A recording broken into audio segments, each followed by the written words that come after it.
और आप लोगों से मिल करके मुझे बड़ी खुशी हो रही है कि जन स्वराज पार्टी ने हम लोगों को मिला करके हम सभी महिलाओं से, जो कि हम लोग शायद नहीं ऐसे रूबरू होते, लेकिन आज जन स्वराज पार्टी की वजह से हम सभी महिलाएं, आप भी निकल के आ रही है, मैं भी निकल के आ रही हूँ, आप मेरे से मिले और मैं आप लोगों के दर्शन पा रही हूँ। ये बहुत बहुत धन्यवाद और बधाई के पात्र हैं।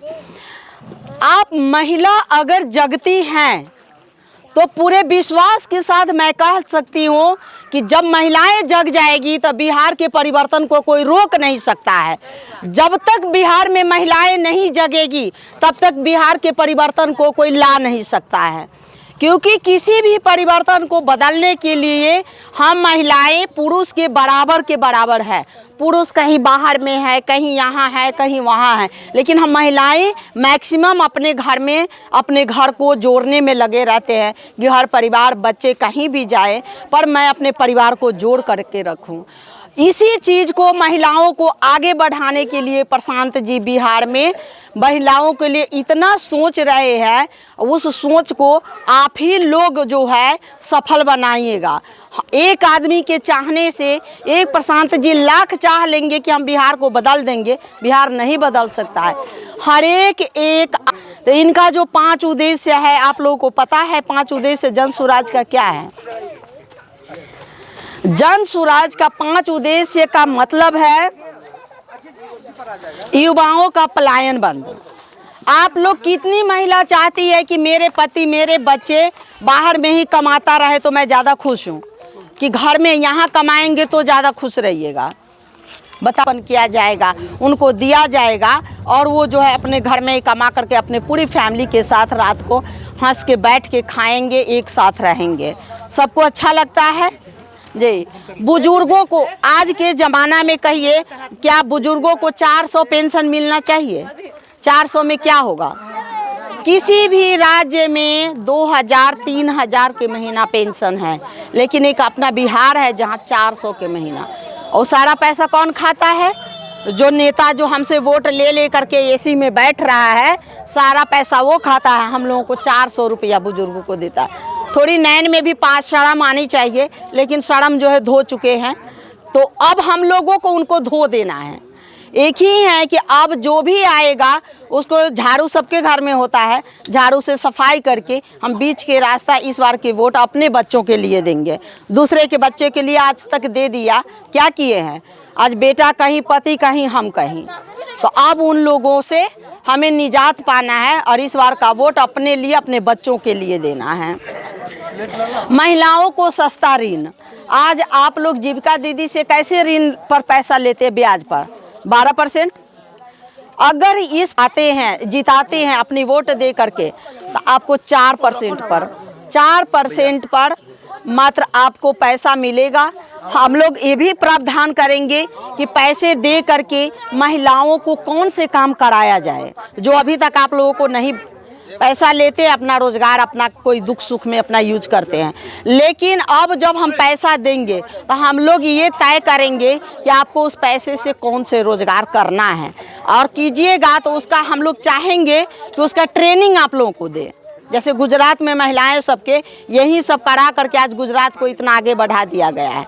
जब हम महिलाओं को ट्रेनिंग दे देंगे तो परफेक्ट एक मैंने टीचर बन जाएगी उस काम के लिए, और फिर आप एक समूह बनेगा, उसमें महिलाएं उस पैसे से उस काम को करके आप सेल कैसे किया जाएगा उस सामान को मार्केट में, जो अभी हम लोगों को नॉलेज में नहीं है, वो सब हम लोग बताएंगे आप लोगों को। लेकिन सीतामढ़ी में बड़े-बड़े फैक्ट्री खुल जाता था, हम लोग वहीं सब खुलेगा, लेकिन आप लोग अगर सही इंसान को, सही अपने बच्चों को वोट दीजिएगा तभी खुलेगा। गलत इंसान को वोट दीजिएगा तो उसका बच्चा का एसी में रहेगा, विदेश में जाएगा, हमारा बच्चा अपना घर छोड़ करके खाने पर, पढ़ाई पर। तीसरा देखिए, बच्चों का विश्व स्तरीय शिक्षा। चौथा, आज हमारे क्या हमें अच्छा नहीं लगेगा जब मेरा बच्चा इंग्लिश मीडियम में पढ़ेगा, लेकिन हम क्यों नहीं पढ़ा पा रहे हैं? पहले तो भोजन और वस्त्र न चाहिए, तब ना हम शिक्षा पर खर्चा करेंगे। अगर ये शिक्षा मुझे सरकार फ्री दे देती है मेरे बच्चे को, तो मेरा बच्चा अगर फर्स्ट क्लास से लेके 10th क्लास तक अगर हम घर के नींव मजबूत डालते हैं तो हमारा घर ऊपर कितना मंजिल भी बनाइए घर गिरता नहीं है। तो हम बच्चे को इतना मजबूत शिक्षा, इतना अच्छा शिक्षा देंगे कि बच्चे 10th के बाद वो अपना भविष्य का चिंता खुद करेगा और खुद सोचेगा कि मुझे अब इसके बाद क्या ढूंढना, कैसे किस साइड में जाना है, मेरा पढ़ाई मेरा सोच किस तरह का डेवलप है। तो उस चीज़ को बच्चा खुद ब खुद जो बच्चे आज कंफ्यूज हो रहा है, कारण क्या है? खिचड़ी खा करके। खिचड़ी खा करके बच्चे का ब्रेन कितना तेज हो सकता है। तो बच्चे के माने मैट्रिक तक के 15 साल तक के उम्र की पढ़ाई इस सरकार ने इसीलिए कि अच्छी शिक्षा होगी तो अच्छी सोच होगी, अच्छा सोच होगा तो अपने जीवन के लिए अच्छा आगे के लिए सोचेगा, विचारेगा और अच्छा करेगा। तो जब वो अच्छा करेगा तो हमारा राज्य वैसे ही डेवलप होगा, हम वैसे ही गरीबी से आगे बढ़ेंगे। और 5वां जो है खेती। आज जिस हरियाणा पंजाब में हमारे आदमी, हमारा बेटा कमाने जाता है, उसको करने वाले लेबर कौन है? हमारे हस्बैंड, हमारे ही बच्चे हैं। वहाँ के लोग इतना नहीं करते हैं जितना वो हमसे करवाते हैं। तो जब हम वो खेती अपने यहाँ के ज़मीन पर करेंगे, सरकार के द्वारा हमें सब चीज़ बीज खाद दी जाएगी फ्री में, और फ्री में हमें लेबर भी दिया जाएगा सरकार के द्वारा। और इतना हाईटेक खेती करेंगे और फिर वो सामान मार्केट में कैसे बिक्री होगा उसका रेट भी तय होगी, और फिर हम सुखी होंगे। सुखी का सबसे मेन यहीं से शुरू होता है, शिक्षा, रोजगार। और या नहीं तो आपके पास पहले से काफ़ी प्रॉपर्टी है तो प्रॉपर्टी को भी तो यूज करने का, खेती करने का तरीका हमें पता होना चाहिए। अगर आप लोग इस बार महिलाएं जग जाती हैं तो ये सोचिए इस बार कोई कुछ कहेगा, आप लोग इसकी बात बताइएगा कि ठीक है ना, नहीं कहिएगा, नहीं तो आप पर दबाव भी बहुत सारा डाल सकता है। ये पार्टी प्रशांत किशोर जी ये चोर चुहार की नहीं है, इसीलिए ये आपको मुर्गा चावल खाने के लिए पैसे नहीं देंगे। पहले ये जैसे इनकी सरकार बनती है तो आपको घर घर ढूंढ करके कि आपका क्या काम बाकी है ये कराने की काम करेंगे। और गलती हमारी है कि हम 500-1000 रुपया में अपनी वोट को बेच लेते हैं, तो आप किस मुंह से जाइएगा अपना काम मांगने? तो वैसे ही भागते रहिए, ब्लॉक में, जिला में, थाना में, चाहे कहीं भी मुखिया के पास, सरपंच के पास, जहाँ भी जाइएगा आपको भागते भागते माने एड़ी घिस जाता है, पैसा भी लेता है और काम भी। लेकिन देखने वालों, पचहरवा पंचायत के गढ़वा विशुनपुर में दूर दूर से आने वाले मेरे भाइयों, मेरे बहनों, आज जन सुराज की ज़रूरत क्यों है? ये बड़ा अजब सवाल है, लेकिन इसका जवाब आपके चेहरे पर नाचती हुई परेशानियां हैं। बंधुओं, आज से 78 साल पहले ये भारत आज़ाद हुआ था। अंग्रेजों को आपके और हमारे माँ बाप मार मार कर भगाए थे और यह देश स्वतंत्र हुआ था। ये देश में स्वराज आया था। स्वराज माने अपना राज आया था, मगर इस देश में सुंदर राज नहीं आया। ये देश कबाड़ खाना होके रह गया। बड़ा बड़ा शहर हो या गांव हो, देहात हो, हर जगह देखिए गंदगी का अंबार है। तो फिर अंग्रेज को मैंने भगा दिया तो इस देश को चलाएगा कौन? अंग्रेज देश चला रहे थे, हमें गुलाम बना रखे थे, हमारे साथ अन्याय कर रहे थे, खून की नदियां बह रही थी, लेकिन देश को वो चला रहे थे। और बाद में ये देश उनके हाथ में आया जो लड़ाई में, आज़ादी की लड़ाई में मरते मरते बच गए थे। ठीक है ना? उनके हाथ में ये देश आया। उनके पास लड़ने का अनुभव था, देश चलाने का अनुभव नहीं था। फिर भी वे सच्चे थे, अच्छे थे, ईमानदार थे, देश को बढ़ाकर आगे ले गए। उसके बाद ये देश उनके हाथ में आया जो अंग्रेजों की लड़ाई देखे थे, हिस्सा नहीं लिए थे। उनका समझिएगा, इतिहास है, ठीक है ना। कुछ भी गलत हो तुरंत मुझे रोकिए, तुरंत रोकिए हमसे। हाँ, शर्माइए, घबराइए मत। हम आपके बीच के हैं, बाहर से नहीं आए, आसमान से नहीं आए, आपके बीच के हैं। तो उसके बाद जो पीढ़ी आई, वो आज़ादी की लड़ाई, कुर्बानियाँ, इन चीज़ों को उसने किताबों में पढ़ा, देखा नहीं था। कैसे हमारे माँ बाप फांसी लटके, कैसे खुदीराम बोस फांसी चढ़ गया, कैसे 7 लोग झंडे को गिरने नहीं दिया पटना में, और बारी बारी गोलियां चलती रही और तिरंगा को गिरने नहीं दिया। इसको देखा नहीं था, क्या था, पढ़ा था किताबों में। और उसके बाद ये देश उनके हाथ में आया जिनको इन चीजों से कोई लेना देना नहीं है। समझ गए ना, किनके हाथ में देश आ गया। ऐसे में हम बार बार ठगे जाते हैं, ऐसे में हमें बीच आते हैं, मीठी मीठी बात करते हैं, हम उन्हें चुन देते हैं और वो जाते हैं तो हमें चूना लगाते हैं। तो बारी बारी सभी आए, लालू को हटाकर तीर आया, नीतीश आया, नीतीश के बाद आते आते फूल उसके साथ हो गया। तो सभी मीठी मीठी बातें करते हैं, बहुत अच्छा लगता है सुनने में, लेकिन जाते हैं तो आते नहीं। लोग मोदी को वोट करते हैं और कोढ़ी जीत कर जाता है, लोग नीतीश को वोट करते हैं और चोर जीत कर जाता है। ये सिलसिला कब तक चलेगा, इसको कौन तोड़ेगा? कैसे हम पहचाने कि जो आया है वो बहरूपिया नहीं है? कैसे पहचाने? ये सवाल हम सब के पास है।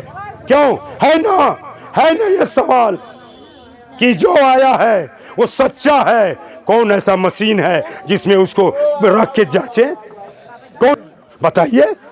कैसे कसम खाएगा? मुसलमान है तो कुरान छू के, हिंदू है तो गीता छू के, और उधर जाएगा तो बस सब कसम को निगल जाएगा। तो क्या किया जाए? अरे कितनी पीढ़ियां गल गई, ये काले अंग्रेज सुधरने का नाम नहीं ले रहे। क्या तरीका है, क्या उपाय है कि हम ठगाए ना? कौन तरीका है? बस इसी के लिए आए हैं, बाकी सब आप जानते हैं हमसे ज्यादा, आप हमको समझा सकते हैं। हाँ, यहाँ गुरुओं का मेला है, यहाँ न कोई चेला है, यहाँ चेला कोई नहीं है। किसको समझाओगे? जिसको समझाओगे पाओगे कि गुरु महाराज है ना? सच कह रहे हैं ना, चारों तरफ गुरुजी घूम रहे हैं, चेला तो खोजने से नहीं मिलेगा।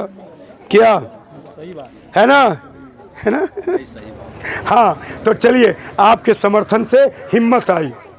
तो भाइयों, इस दुर्दशा को देखते देखते सासाराम के 2 माता और पिता भी जैसे आप पीड़ित हैं, खोज रहे हैं, रास्ता ढूंढ रहे हैं, कोई तरीका कि सच्चे को खोज ले, अच्छे को पकड़ ले और उसको अपना नेता बनाए, मगर बार बार चोट खाते हैं, बार बार ठगा जाते हैं, अफसोस करते हैं, गाली बकते हैं, दांत पीसते हैं और नून तेल मरचाई में ऐसा आप गोल गोल घूमते हैं कि आपके पास समय नहीं है लड़ने का।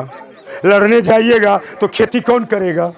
लड़ने जाइएगा तो 2 रुपया कहाँ से आएगा? रोटी कहाँ से पकेगी? तो फिर कौन लड़ेगा मेरी लड़ाई? कौन आएगा आगे?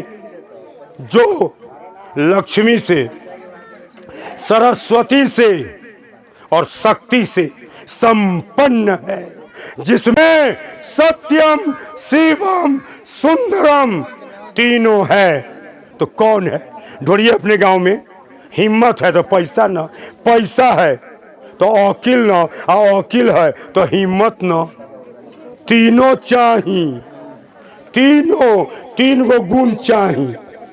कुछो करेला। अच्छा, सारे समाज का नायक बनने के लिए ये 3 चीज चाहिए। तो प्रशांत किशोर को पहचानिए। ये हैं प्रशांत किशोर, हमारे बिहार का बेटा, हमारे बिहार की मिट्टी का सपूत।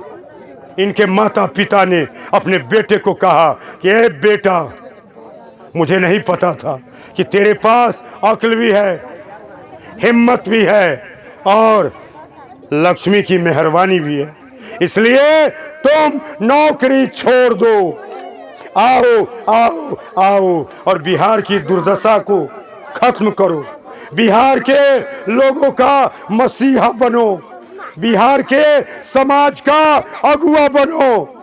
क्योंकि सिकंदर कितना लूटा समाज को, और जब जा रहा था तो खाली हाथ था। क्या आप कुछ भी कमा लो उसको लेकर ऊपर जाओगे? कफन में जेब नहीं होती। क्या कफन में जेब नहीं होती? तो उनके माता पिता ने कहा कि रे बेटा, तोरा पर मतारी का बाप का कर्जा हो, ये कर्जा हम माफ किए, तुम हमारे बिहार के गरीबों का आंसू पोंछो, प्रयास करो, जो होगा देखा जाएगा। लेकिन बेटे तुम प्रयास करो, बेटे तुम प्रयास करो। तो ये प्रशांत किशोर माता पिता का आज्ञाकारी बेटा चल पड़ा गांधी जी के उस आश्रम से जहां से किसी जमाने में गांधी जी ने सत्याग्रह शुरू किया था और अंग्रेजों को खदेड़ा था। उस सत्याग्रह आश्रम भितिहरवा, पश्चिम चंपारण जिला बेतिया से उन्होंने पैदल चलना शुरू किया और आज 10,000 किलोमीटर वो चल चुके हैं, वो लाखों किलोमीटर चलेंगे। क्या आप समझते हैं एक बैद्यनाथ धाम जाते हैं कि हमको स्वर्ग चाहिए, कोर्ट में लड़ाई में जीत चाहिए, या हमको बेटा चाहिए, या हमको संपत्ति चाहिए? तो बैद्यनाथ धाम जाते हैं तो लोग आपको कहता है अच्छा है, भगवान का बड़ा भारी भक्त है। लोग मक्का मदीना जाते हैं तो उनको आने पर लोग हाजी कहते हैं, बहुत इज्जत करते हैं। तो जरा सोचिए ये प्रशांत किशोर कैसे हैं, जो समाज के लिए, जो समाज के लिए, स्वर्ग के लिए नहीं। ध्यान दीजिए, बात मत कीजिए, बात मत कीजिए, सुन लीजिए थोड़ा सा। समाज के लिए, स्वर्ग के लिए नहीं। आज जितने साधु महात्मा है बहुत ज्यादा लहसुन नहीं खाते, प्याज नहीं खाते, मांस नहीं खाते, मछली नहीं खाते, पत्ता खा के रहते हैं, तपस्या करते हैं, माला जपते हैं, ठीक है ना, भूखा रहते हैं। क्यों क्यों क्यों? उनको स्वर्ग चाहिए, उनको जन्नत चाहिए।